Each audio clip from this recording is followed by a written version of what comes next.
Right now on Current News, saved from closure. We'll tell you what's next for 3 Catholic preschools allowed to reopen by the city. Plus, forced to revaccinate. New Yorkers asked to get their COVID shots again after being given spoiled vaccines.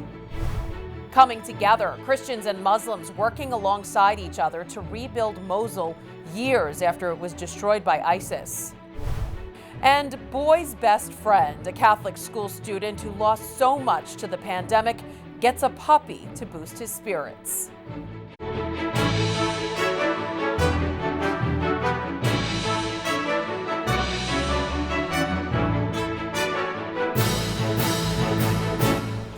Good evening, I'm Christine Persichetti. Parents are ecstatic after New York City reinstates 3 Catholic preschools slated to close, but 2 more are still on the chopping block. Current News' Emily Druby is in Long Island City with the next steps for the schools.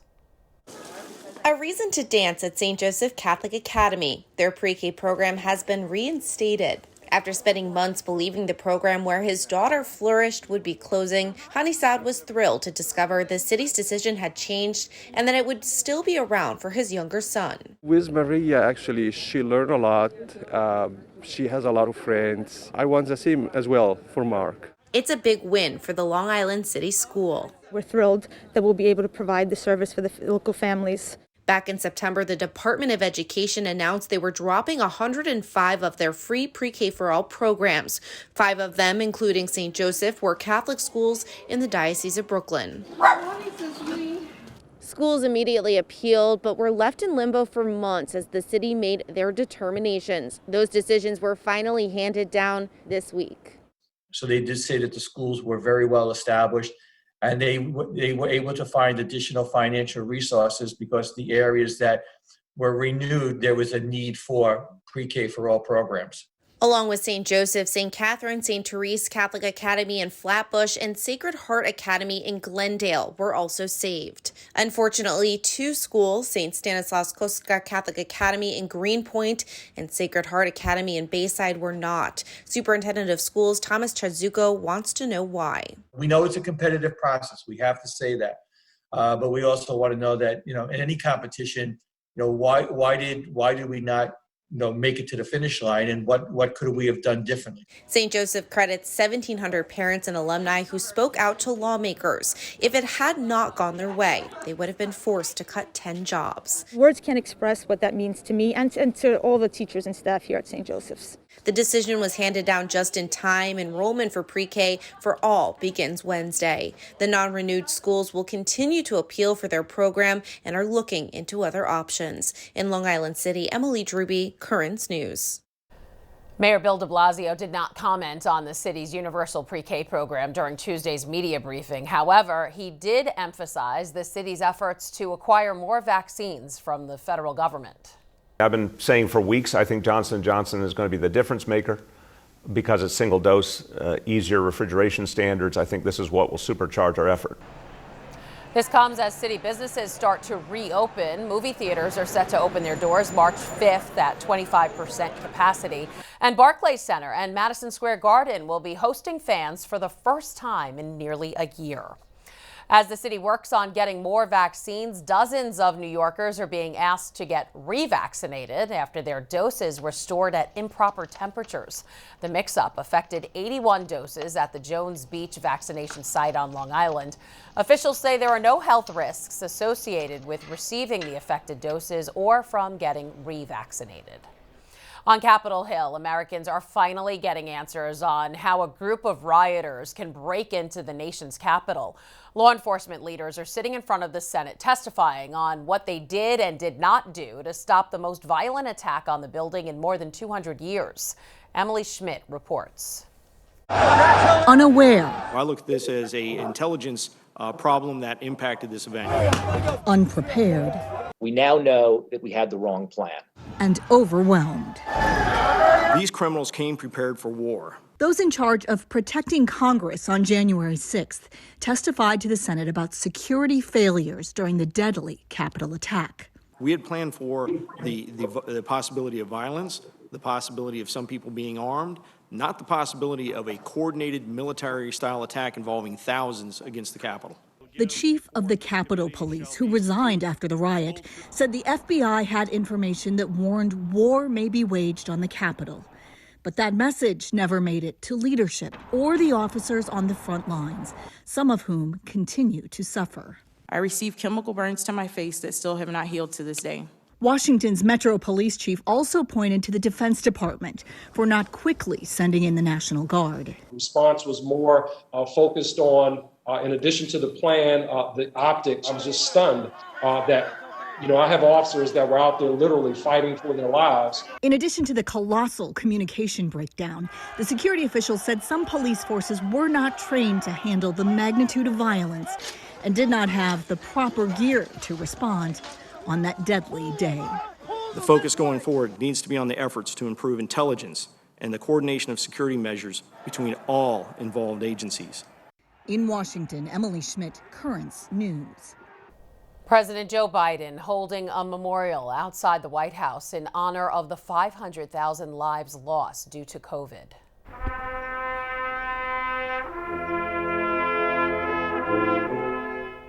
President Biden later pointing out that grim milestone makes the pandemic more deadly than both World War I and II and the Vietnam War combined. Flags on federal buildings will fly at half staff for the next 5 days. Pope Francis heads to Iraq next month as the country is ravaged by COVID-19, a second wave dealing a heavy blow as the government and hospitals struggle to keep up with demand. Arwa Damon got a rare look inside an ICU of a Baghdad hospital. Why do you think people are reluctant to come to the hospital initially? Maybe because of culture, Iraqi culture. For some, it's fear of being stigmatized, having caught a virus that has brought the world to its knees. There are people even now who say, "What is this corona?" They don't believe the virus exists until it hits them.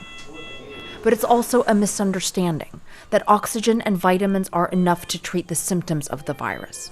And there's also a lack of faith in Iraq's healthcare systems, which have yet to fully recover from sanctions dating back to the Saddam Hussein era, and then non-stop war. This is a very bad thing to keep patient in at home, treatment at home. Iraq's first COVID-19 wave devastated the country. Hospitals were overwhelmed.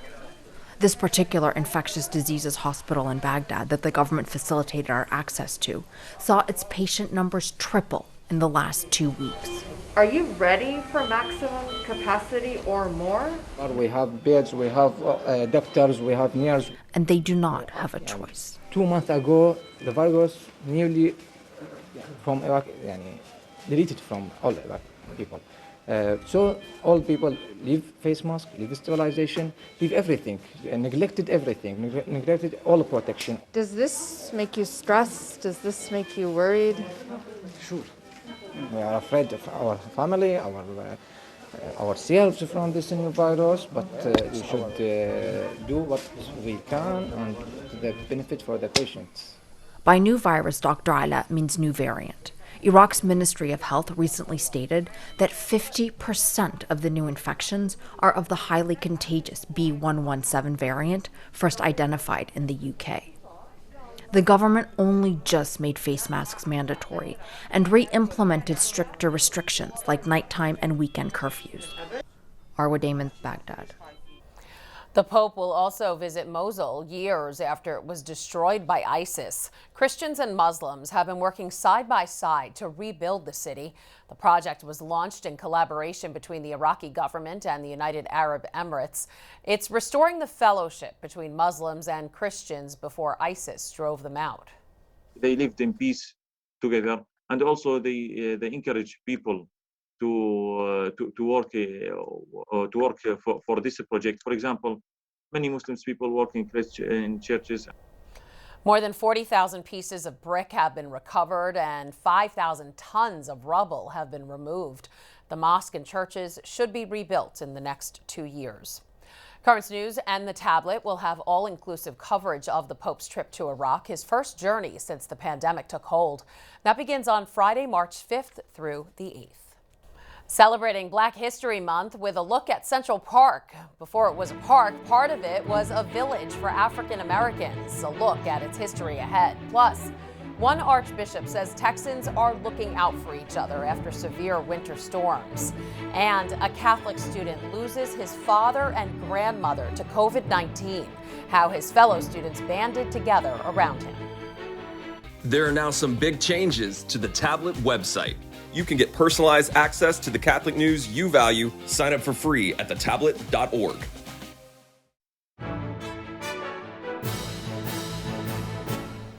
Before there was Central Park, there was Seneca Village. It was home to thousands of African Americans in the 18th century and provided them with opportunities. Jessica Easthope has more from Manhattan as we mark Black History Month. That hunts other birds. 40 million people visit Central Park every year.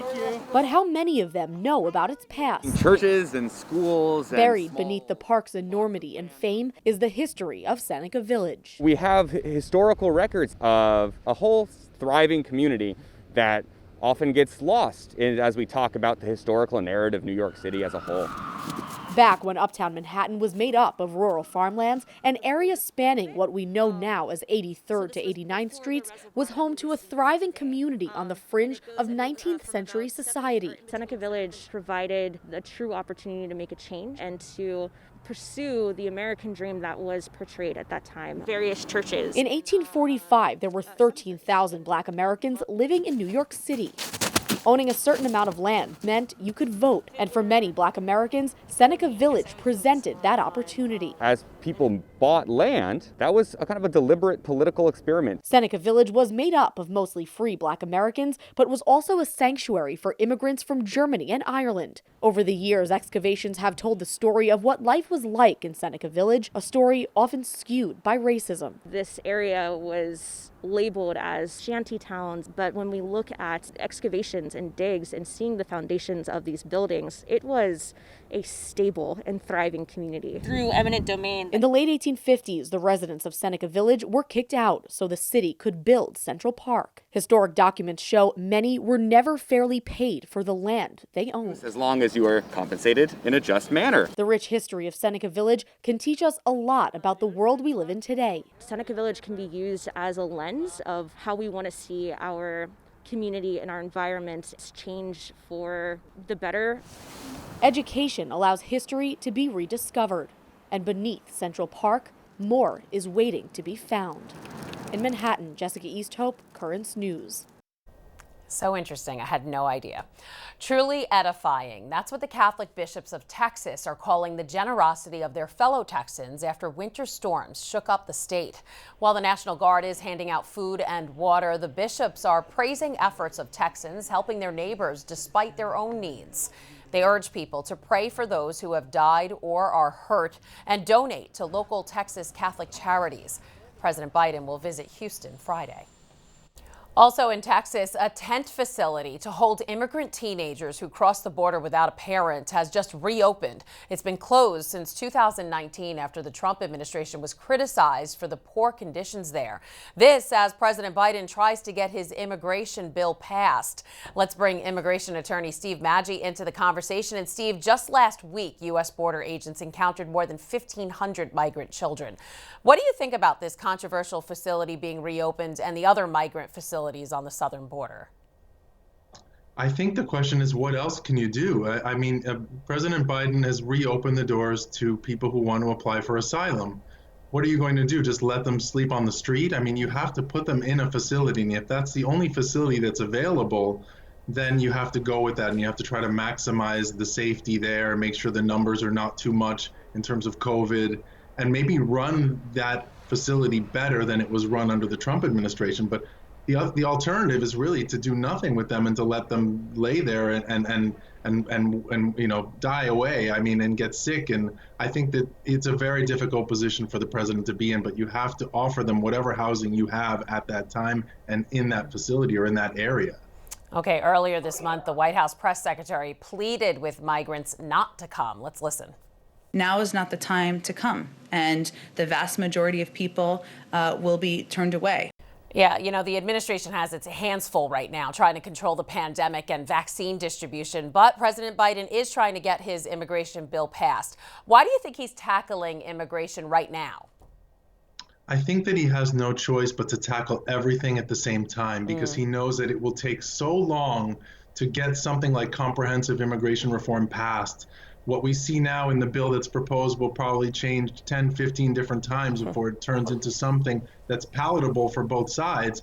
And that's true across the board with all the different issues that we have in the US in terms of restructuring or rebuilding the country on top of what's happening with COVID. So I think that he absolutely had to give his mandate and say, I'm going to tackle all these separate issues. There's executive orders and memorandum that are out now about a lot of other issues as well. And that's because he's setting his agenda.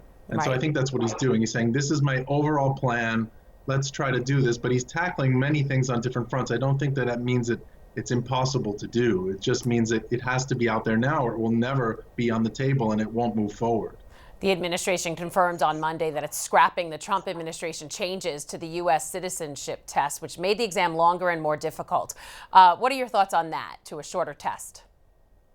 I think that it's fine. I think the test as it was working just right. And to add additional questions, I don't think was necessary. I think that President Trump was just trying to find more obstacles or to dissuade a lot of people who were already scared about taking the test from actually taking it. And what President Biden wants to do is move everybody forward in this process. So if you're a green card holder, move on to become a citizen and let other people come in and get the green card. So I think it makes sense to simplify it as long as they're passing the criminal background checks, the national security checks, and paying their taxes. There's no reason why the test should be difficult. All right, Steve Maggi, immigration attorney, always great to speak with you. Thank you, guys. Thanks, Christine, as always. A Catholic school student lost his father and grandmother to the COVID-19 pandemic. His fellow students banded together to surprise him with a puppy to lift his spirits. Once again, Jessica Easthope has the story, this time from Corona. Jonathan Zuluaga thought he was coming back to school at Our Lady of Sorrows to watch a talent show. Jonathan, I know you're not gonna like this, but can you just stand up right here for 1 second? But it was all part of a surprise plan. That's for you, Jonathan. A mini Labradoodle, Jonathan's new best friend. My old dog, he recently passed away, and I didn't really have a pet, and I felt a bit lonely. So it's really nice to have him here and take him home with me today.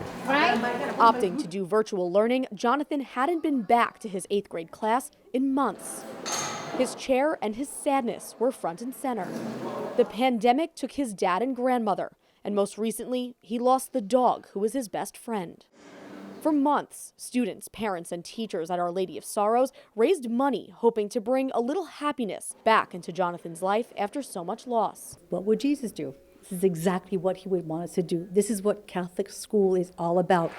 But the surprise wasn't only for Jonathan.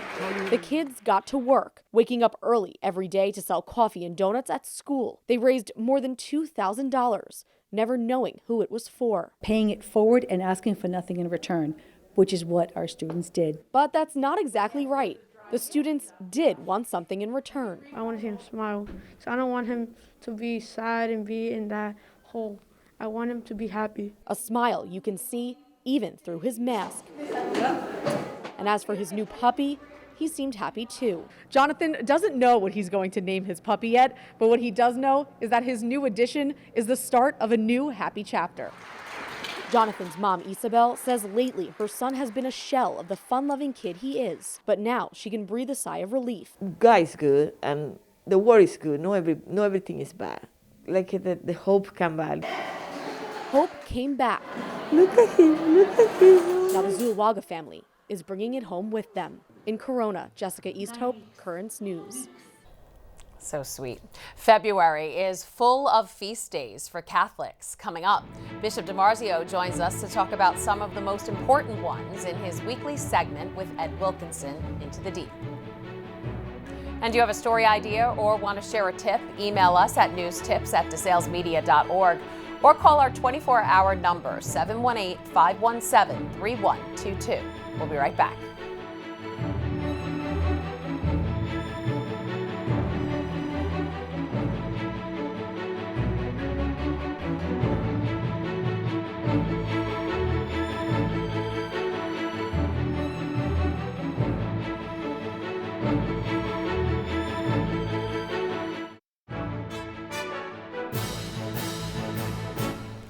We may be in the season of Lent, but this month has seen some other feast days important to the Catholic Church. To talk about it, the Bishop of Brooklyn, Nicholas DiMarzio, is with Ed Wilkinson for this week's Into the Deep. Hi, Ed. Thank you. We're happy to have Bishop DiMarzio with us again today. Bishop, we're going to talk today about some of the unique feasts that take place during the month of February in the church. And we begin February with February 2nd, which is the presentation of the Lord in the temple, sometimes known as the purification of the Blessed Virgin Mary. It's a feast that used to have, I think, a little bit more significance in the church than it does today, right? Well, I think in the past, and certainly in some cultures today, we still see it. That candelora, as the Spanish-speaking will call it, or even the Italian-speaking, the blessing of candles and processions are still happening in some of the parishes. And it's been turned into also the day for consecrated life, when we recognize that Mary's consecration is the pattern for the consecration of religious, both men and women, to the vows of the evangelical councils. And then the following day, we celebrate the Feast of St. Blaise, or we celebrated the Feast of St. Blaise. And again, there's a traditional blessing of throats, but this year, again, it looked a little bit different, didn't it? Well, differently, because if people did go for the blessing, it was done en masse, maybe holding the candles, maybe not.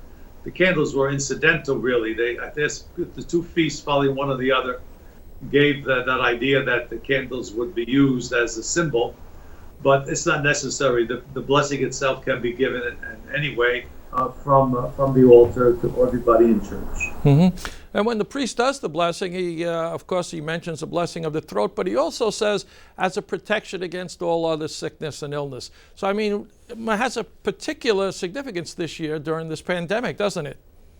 That's for sure. That's the kind of a blessing we all want right now, to be delivered from every evil and all ailments of the throat and whatever else bothers us, especially the coronavirus. Yeah.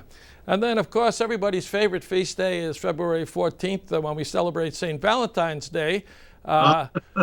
We like to say St. Valentine's Day. Of course, commercially, it's just become Valentine's Day. But what could you tell us about St. Valentine and who he was and why we even celebrate this? Valentine was an early bishop of the church, imprisoned for his faith.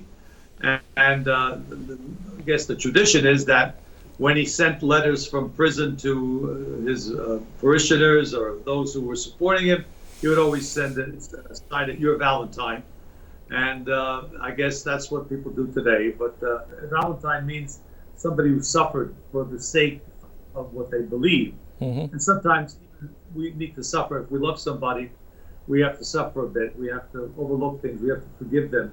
So there is suffering involved in life. Okay, Bishop, thanks so much for being with us. Enjoy the rest of February.